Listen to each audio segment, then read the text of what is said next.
Hello everyone, and welcome back to Revolutionary Minutes, the show where we dig into the objects, stories, and people who shaped America's journey to independence.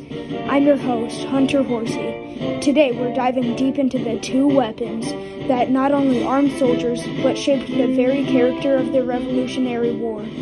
The British Brown Bess musket and the American long rifle. These weren't just tools of war.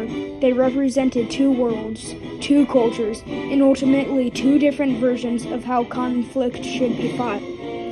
So settle in, because today we're not just talking about guns. We're talking about the clash of philosophy, technology, and identity in the 18th century. Before we meet the weapons, let's get a sense of the era. The 1700s were a time when armies still marched in bright colors, drums beat time for soldiers to maneuver, and smoke from black powder hung in the air like a fog after each volley. Warfare depended on formations, lines of soldiers working in perfect synchrony, firing together, reloading together.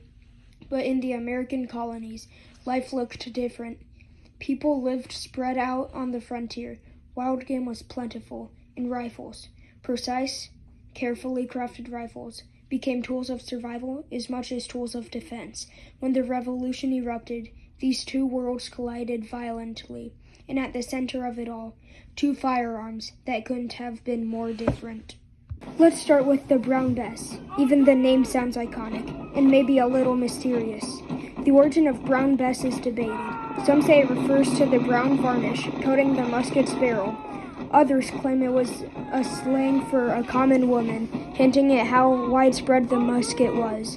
Whatever the truth, by the time the revolution began, the Brown Bess had already been in service for decades.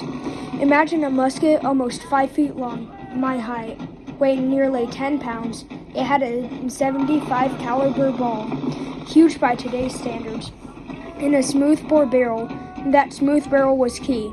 It made the weapon easy and fast to load, but wildly inaccurate.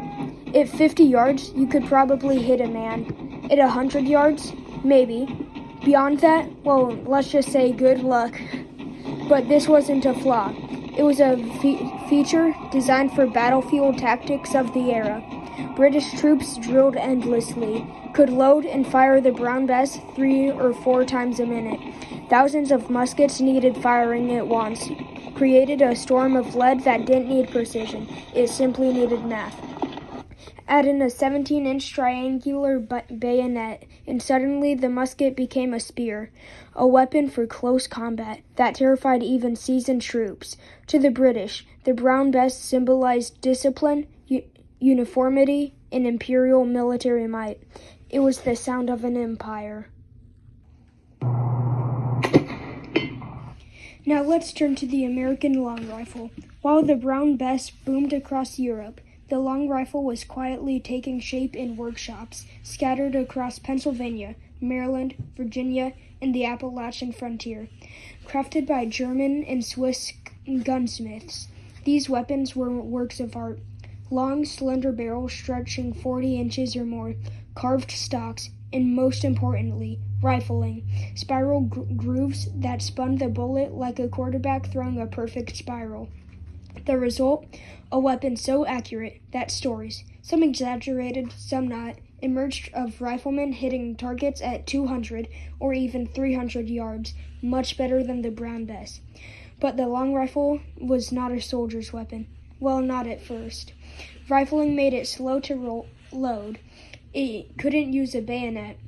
It fouled easily with black powder residue, and in precise European-style line battles, none of that was ideal. But on the frontier, where hunters relied on every bullet to feed their families, accuracy mattered more than anything. So the long rifle became not just a weapon, but a symbol of self-resilience, of backcountry independence, of marksmanship, honed through necessity. War broke out in 1775. These weapons met for the first time on equal ground. Let's travel to Lexington and Concord, where these were first put to test. British troops, armed with the Brown Bess, marched in tight formation along the road toward Boston. American militiamen, farmers, and craftsmen fired behind walls, trees, and buildings, using their long rifles and muskets. The British were shocked. These colonials weren't fighting properly. They weren't standing in open fields, trading volleys. They were attacking from a distance, picking off officers, and disappearing into the forest. And that's why the long rifle began to earn its wartime reputation. But the rifle wasn't the only weapon on the field. Most American soldiers in formal battles used muskets too. French, American-made, or captured brown Besses became coordinated volleys still ruled the battlefield. It was a hybrid war, European discipline versus American adaptability, massed fire versus precision shooting, two philosophies colliding. The best examples of the long rifle's value is at Saratoga in 1777. Entered Daniel Morgan and his rifle corps. These men weren't typical soldiers. They were hunters, experts with the rifles. Morgan's riflemen targeted British officers, artillery crews, and scouts with pinpoint accuracy. Their shots disrupted movements, destroyed communication, and forced the British to fight in ways they weren't trained for. One rifleman, Timothy Murphy, is famously credited with hitting British General Simon Fraser at a long range, a shot that shook the British command structure. It wasn't only a factor in the American victory, but rifles contributed significantly to the confusion that enabled it. Another example is Kings Mountain in 1780. Here, American frontier riflemen surrounded a loyalist force positioned on a hilltop. They advanced tree to tree, rock to rock, filing with deadly precision. The Loyalists, armed with muskets, couldn't compete with the accuracy and stealth of backcountry riflemen. The battle ended with a decisive Patriot victory, a turning point in the Southern campaign. It's important to remember, even though the long rifle had amazing accuracy, the musket, including captured brown Besses, remained the backbone of the Continental Army. At battles like Bunker Hill, Brandywine, and Monmouth, it was massed musket fire that shaped the outcome of the Revolutionary War. Washington knew this. That's why he pushed hard for standardization. Muskets in the rank and file, rifles in specialized units. Each weapon had a role. Each filled a need the other couldn't. Their battlefield performance, the brown Bess and long rifle became symbols of identity. The brown Bess, it represented structure, hierarchy, and long-established military tradition. The long rifle, it represented independence, personal skill, frontier hardship. It belonged to individuals, not armies. Each rifle carried the marks of its maker, handcrafted, unique, and deeply personal to whoever owned it. In these weapons we see the cultural divide at the heart of the revolution. Old world order versus new world individuality. Through the war, the legacies of both firearms lived on. The brown Bess, in updated forms, continued to serve the British military well into the 1800s. It helped to defend the empire in India, in the Napoleonic Wars, and beyond. The long rifle also evolved.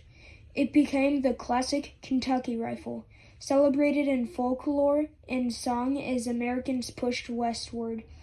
It was a rifle of pioneers, explorers, and settlers, and both weapons influenced the development of the next major military firearm, the rifled musket, which combined the best of both worlds, musket-style loading with rifle accuracy. So what can we say in the end? The Revolutionary War wasn't just won by the brown Bess, and it wasn't won just by the long rifle. It was the combination, the discipline of musket lines, and the daring of riflemen, the stability of old world tactics, and the cleverness of frontier fighters that shaped America's path to independence. Like I said in the beginning, two different weapons, two different philosophies, and one revolution. Thanks for joining me on this deep dive into the firearms that helped forge a nation. I'm Hunter, and this has been Revolution Minutes.